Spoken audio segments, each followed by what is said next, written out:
Hey, my name's Eli. I'm 24 and 3 weeks ago I packed everything I cared about into the back of a dusty 2009 Ford Escape and left Columbus for good. The job that had been grinding me down for 14 months, the apartment with the leaking ceiling, the girl who said she needed space and then moved on before I'd even finished carrying boxes to the curb. I left all of it behind without looking in the rearview mirror once. 6 hours west on I-70 past billboards for fireworks and corn mazes, past exits I used to know by heart as a kid, and then the last 20 minutes on narrow county roads lined with sagging barns and golden soybean fields. Home, or whatever was left of it. The house my parents left me sits at the end of Willow Creek Lane, a two-story clapboard thing with peeling white paint and a wraparound porch that creaks like it's telling secrets. Dad died when I was 19. Mom followed 2 years later. Since then, the place has just been waiting shutters closed, grass growing wild the way old houses do when nobody's left to love them. I pulled into the gravel driveway just after noon killed the engine and sat there listening to the ticks of cooling metal. The silence felt huge after the city. No sirens, no upstairs neighbors arguing through the walls, just cicadas and the faint smell of cut hay drifting in through the open window. I told myself I was only coming back to breathe to figure out what the hell I was supposed to do with the rest of my life. A pit stop. A reset. Nothing permanent. I spent the first couple hours hauling boxes inside, wiping dust off the oak table in the kitchen opening windows that hadn't been touched in years. By late afternoon, I was out front wrestling with the overgrown front lawn, sweat sticking my t-shirt to my back, the push mower coughing every time it hit a patch of clover. That's when I heard the screen door creak next door. I knew the house on the right was still occupied. I'd seen a silver Subaru in the driveway when I rolled in. I just hadn't expected her. Harper Dawson stepped off her porch carrying a ceramic mug, steam curling up into the September light. She was 34 now, 10 years older than the last time I'd really looked at her, but I would have recognized her anywhere. Same chestnut hair, a little longer, pulled into a loose knot at the nape of her neck. Same quiet way of moving, like the air made room for her. She wore an oversized gray sweater that slipped off one shoulder and a pair of faded jeans rolled at the ankles barefoot, even though the boards had to be hot. She stopped at the edge of her yard, maybe 15 feet away, and just looked at me. Not the quick neighborly glance you give someone new moving in. A real slow look, the kind that starts at your face and travels all the way down to whatever's left of your soul. I straightened up, wiped my forehead with the back of my wrist, and managed a dumb little wave. Hey, Harper. Her lips curved, not quite a full smile. Eli Grayson, she said soft enough the cicadas almost swallowed it. You grew up. I laughed more out of reflex than anything because what else do you say when the girl who used to babysit you is staring like she's trying to solve a puzzle that's been missing pieces for a decade? She took a sip from her mug, eyes never leaving mine. Then, out of nowhere, she said, "You remember what you promised me when you were 10? I blinked.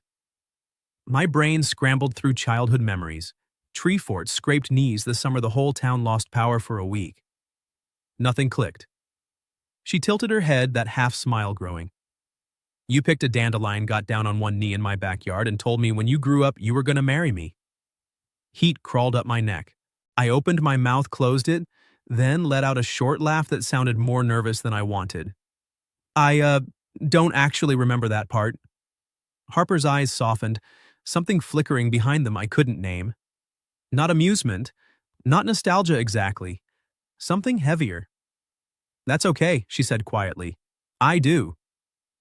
For a second, neither of us moved. The mower ticked as it cooled. Somewhere down the road, a dog barked once and stopped. I waited for her to laugh it off, to wave and head back inside like neighbors do. She didn't. She just stood there holding her coffee barefoot in the grass, looking at me like she was seeing two versions of me at once. The scrawny kid with the gap-toothed grin, and the man standing in front of her now sunburned and a little lost. I cleared my throat. "Good to see you, Harper." "You too, Eli." She took a small step back toward her porch, then paused. "Welcome home." She turned and disappeared inside screen door, banging softly behind her. I stood there a long time after she was gone, staring at the spot where she'd been the echo of that last sentence hanging in the air like late summer heat. Welcome home. Funny thing was, for the first time in years, it actually felt like I was. The next few days fell into a rhythm I hadn't expected. Mornings were mind coffee on the porch, the smell of sawdust and old wood while I tore out the rotting boards on the back steps. Afternoons belonged to the hardware store runs the post office, the slow relearning of a town that had kept breathing while I was gone. And almost every day around 4 o'clock, when the sun started sliding west and the heat loosened its grip, Harper would appear. Sometimes she'd just be watering the hydrangeas along the fence line. Sometimes she'd walk over with a plate covered in foil, peach cobbler, pecan sandies, once a slice of chocolate chess pie that tasted like the county fair. We never made plans. She'd set whatever she brought on the porch railing, linger long enough for a hey and a how's the house coming, and then drift back to her side of the yard like it was the most natural thing in the world. But it wasn't the desserts that kept pulling me outside. It was the way the quiet between us never felt empty. One afternoon, I was on a ladder patching the gutter when she showed up carrying 2 mason jars of iced tea. She handed one up without asking, condensation dripping over her fingers. "You're gonna fall and break your neck," she said, squinting up at me. Probably I answered, taking a long drink. But the gutter's been sagging since Obama was president. Figured it was time. She laughed, short surprised like she hadn't meant to, and the sound settled somewhere low in my chest. That was the first time I really noticed how little she talked about herself. I'd mentioned the city, the job I'd walked away from the ex who still had half my books in her apartment, and Harper would listen, head tilted, eyes steady. But when I asked about her, she'd deflect with a shrug or a joke or another slice of pie. I let it go. People out here don't pry. They just wait. Then came the evening I learned waiting has limits. I'd driven into town to drop off some paperwork at the lumber yard and took the long way home, past the county nursing home, a low brick building with too many flags out front. The parking lot was mostly empty, just a handful of cars under the security lights. Harper's silver Subaru was one of them. She was still inside it. I slowed, not sure what I was seeing at first. She sat behind the wheel, forehead resting on the steering wheel shoulders, moving in tiny, almost invisible shakes. The windows were up, the engine off. She looked like someone trying to hold the whole world together with nothing but willpower and failing. I eased my truck past, parked 2 rows over, and killed the lights. I didn't get out. I don't know why. Maybe because walking up felt like trespassing. Maybe because some kinds of pain need witnesses, not rescuers. I just sat there until she lifted her head, wiped her face with the sleeve of her cardigan, and stared straight ahead for a long minute. Then she started the car and left. I followed at a distance to make sure she got home okay, then went back to the house and did something I hadn't done since I was 12. I wrote a note. "If you ever need someone to drive you home, I'm right next door. No questions. Eli." I folded it around a travel pack of tissues and tucked it under her windshield wiper before the sun came up. She never mentioned finding it.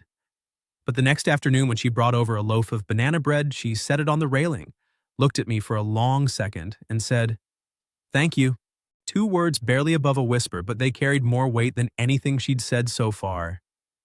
A couple nights later, we were sitting on her porch steps sharing a pot of coffee because the evening had turned cool enough for it to feel right.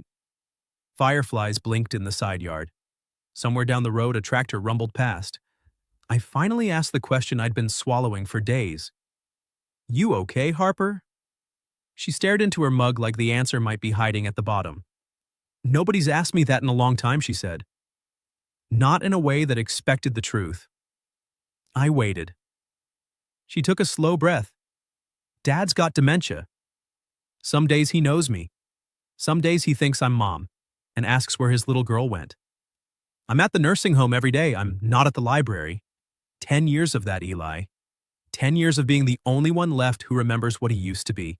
Her voice stayed steady, almost flat, the way people talk when they've told the story so many times it stopped feeling like theirs. "I had a fiancé once," she continued, still not looking at me. "He was good. Patient. Said he understood. Then one day he stopped understanding and started counting the years until Dad was gone. When he realized it might be another decade, he left. Quietly. Politely. Like returning a library book he decided he didn't want anymore." She laughed, but it came out brittle. "After that, I stopped telling people I was tired. Stopped telling them I was anything. Easier that way." The crickets filled the silence between us. I didn't try to fix it. I didn't say I'm sorry or that sucks or any of the useless things people reach for. I just reached over and set my hand on the step beside hers close enough that she could take it if she wanted. She didn't. But she didn't move away either. After a minute, she turned her head and looked at me, really looked, and I saw it all, the exhaustion, the loneliness she wore like a second skin, and underneath it something stubborn and soft that hadn't quite given up. I'm okay most days, she said quietly, but some days I forget what it feels like to have someone notice I'm not. I nodded, throat tight. I notice, I said. She studied my face like she was trying to decide if I meant it. Then she gave the smallest nod, picked up her mug, and stood. Night, Eli. Night, Harper. She walked inside. The screen door creaked shut behind her, but the porch light stayed on long after she was gone, a soft, steady glow spilling across the yard and onto the steps where I sat for a long time listening to the quiet and realizing it didn't feel so empty anymore.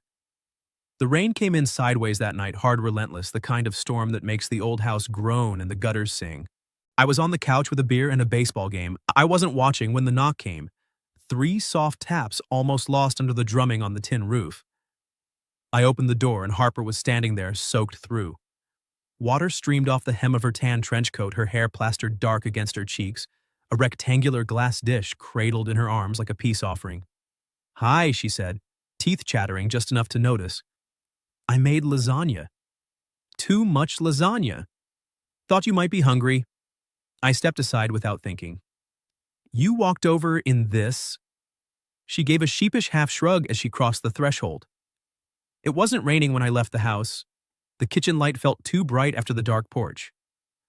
I took the dish from her, still hot through the towel she'd wrapped around it, and set it on the stove while she peeled off the dripping coat. Underneath, she wore a simple black sweater and jeans, both clinging in a way that made me look at the floor longer than necessary. "You want a towel?" I asked. "I want to stop shaking," she said, attempting a laugh that didn't quite land. I disappeared down the hall, came back with one of Mom's old quilted towels and handed it over. She dried her face and hair, then just stood there hugging herself, eyes flicking around the kitchen, like she was seeing it for the first time. "I really did make too much," she said again, quieter. "I got 2 plates, forks, a couple of mismatched wine glasses I'd found in the cupboard." We served ourselves straight from the dish because neither of us felt like looking for a spatula.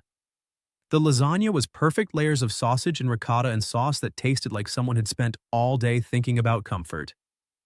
We ate at the table under the single hanging bulb, rain hammering the windows, thunder rolling slow and low over the fields. For a long time we didn't talk. Just the scrape of forks and the occasional crack of lightning. Then she set her fork down, folded her hands in her lap, and looked at me straight on. "You asked me the other night if I was serious," she said. "About the marrying thing." I swallowed. "I did. I wasn't trying to be cute." She traced a water ring on the table with her thumb. "I was 10 years older than you even then. You were this fearless little kid who didn't care about anything except building the best tree fort on the block. And one day you looked at me, really looked, and said, when you grew up you were going to marry me so I'd never be sad again." Her voice stayed steady, but her eyes were glassy. I laughed it off at the time. "You were 10. But I kept that stupid plastic ring you gave me for years. Found it last week when I was cleaning out a drawer." I didn't know what to say. The rain filled the silence for us. "I'm not telling you this because I expect anything," she went on. "I'm telling you because I need you to understand why I look at you the way I do sometimes. You were the last person who ever promised me forever and meant it." She gave a small, sad smile. "I know how ridiculous that sounds." "It doesn't," I said, and meant it. She looked down at her plate again. "After Nathan left my fiancé, I stopped believing in promises. I got real good at being the strong one, the one who didn't need anybody, but some nights I'm so tired of being the only one holding everything together." Her voice cracked on the last word. She pressed her lips together, embarrassed, and stared hard at the table. I reached across and covered her hand with mine. She didn't pull away. "I'm not 10 anymore," I said quietly. "And I'm not going anywhere right now. That's all I've got." But it's true. She turned her hand palm up under mine fingers, curling just enough to hold on. "I don't need you to marry me, Eli," she whispered. "I just need to know." If things got heavy, if I let you in, would you leave too? The question hung between us, raw and enormous. I thought about the girl in Columbus who said I felt like a pit stop. I thought about the job I'd walked away from, the life I'd been running from. I thought about the way Harper's porch light stayed on every night like a signal she didn't know she was sending. No, I said. The word came out rough, certain. I wouldn't. Thunder rumbled closer this time. She looked at me for a long moment, eyes searching, and then something in her shoulders loosened. She let out a breath that sounded like it had been waiting years to escape. We didn't kiss. We didn't need to. She scooted her chair around the table until she was beside me, rested her head against my shoulder, and let me wrap an arm around her while the storm raged outside. The lasagna went cold. The rain kept falling, and for the first time since I'd come home, the house didn't feel empty at all. The morning after the storm, Harper was gone before I woke up. I found a note on the counter written in her neat librarian handwriting on the back of an old grocery receipt: lasagna reheats better with extra cheese. Thank you for last night. H, that was it. No phone number, no. We should talk, no smiley face. Just those 3 lines and the faint scent of rain still clinging to the kitchen. She stayed scarce for the next few days. I'd catch glimpses her Subaru pulling out early porch light off by 9 curtains drawn tight. When our paths did cross, she'd give me a small wave and a smile that didn't quite reach her eyes, then disappear inside before I could say anything more than, "Hey, I got it." She'd cracked herself open, shown me the raw edges, and now the fear had rushed back in like floodwater. I'd been there myself, so I gave her the space she was silently asking for, even though every instinct told me to walk next door and refused to leave until she let me back in. Instead, I threw myself into the house. New shingles on the back roof, fresh paint on the porch rails. I took a job with a local construction crew, good money. Honest hours, the kind of work that leaves you too tired to overthink. I told myself I was doing it for me to plant some roots to prove I wasn't just hiding out here until the next escape hatch appeared. But every nail I drove, every wall I primed, I pictured Harper watching from her kitchen window. A week later, I was on her side of the fence replacing a broken picket when she finally spoke first. She stood on the porch in an old Denison University hoodie, arms wrapped around herself like the morning was colder than it was. "You don't have to fix my fence, Eli." "I know," I said, not looking up from the hammer. "I'm fixing mine. This one just happens to be in the way." Silence stretched. A crow called from the maple tree between our houses. She came down the steps barefoot again and stopped a few feet behind me. "I'm sorry I disappeared," she said quietly. "I got scared."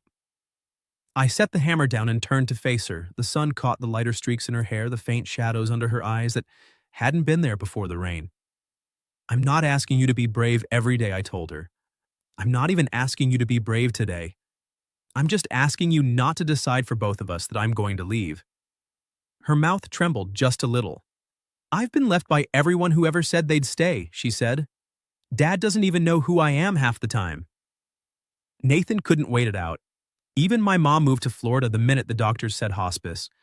I'm really good at being the one who doesn't get left, Eli. I'm not good at trusting someone won't.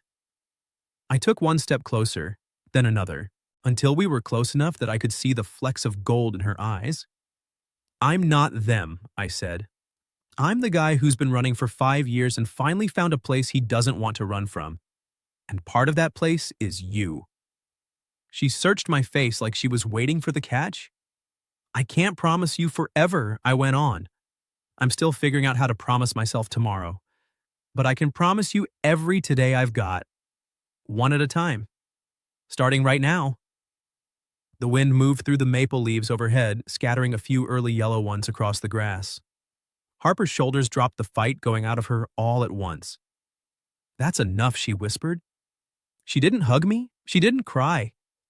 She just reached out and brushed a splinter off my forearm with careful fingers, then let her hand rest there warm against my skin. We stood like that until the sun climbed higher, and the crew boss texted me about a job in Millersburg. From that day on, we stopped pretending. No big declarations, no rushing. Just a quiet understanding that grew in the small things.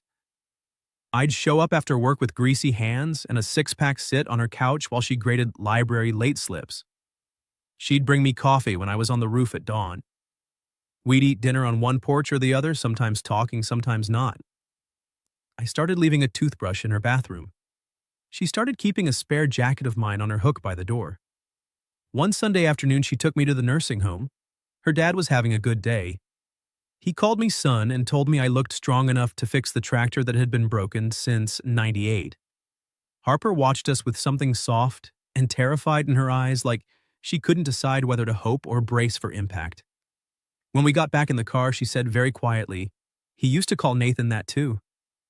I reached over and laced my fingers through hers. "I'm not Nathan." She squeezed once. "I know." That was the closest we came to talking about the future. It was enough. Fall settled in slow and golden. The maples along Willow Creek Lane turned the color of fire, and every morning the air carried that sharp, sweet smell of wood smoke and leaves, burning somewhere down the road. I'd taken on more hours with the construction crew, enough that the house was finally coming together. New windows that didn't rattle porch boards, that didn't try to trip me a kitchen, where the light felt warm instead of tired. Harper's place got some attention too. I replaced the gutter that had been hanging by a prayer since spring. She painted the front door a deep barn red while I held the ladder and handed her brushes. We never talked about whose house we were fixing. We just did the work side by side, music drifting from an old radio on the porch, hands brushing when we passed tools. Some evenings we drove out to the ridge above town where the cell service died, and the sky felt close enough to touch. We'd sit on the tailgate of my truck with a thermos of coffee or a bottle of cheap red wine and watch the lights come on in the valley below. She started leaning into me without thinking. I started resting my chin on the top of her head like it had always belonged there. One Saturday in late October, she showed up at my door holding a small wooden box I recognized from her living room shelf. I found something, she said, voice soft, almost shy. Inside was a stack of Polaroids tied with twine. She pulled out the top one and handed it to me. 10-year-old me on one knee in her backyard is sunburned and gap-toothed, offering up a purple plastic ring the size of a quarter. Harper at 20 sitting on the picnic table in cut-off shorts and a Cleveland Indians t-shirt, laughing so hard her eyes were slits. My handwriting on the back in smudged marker to Harper. "Will you marry me when I'm big? Check yes or no." I laughed until my eyes watered. She didn't. She just watched me with that quiet look she got sometimes, like she was memorizing the moment in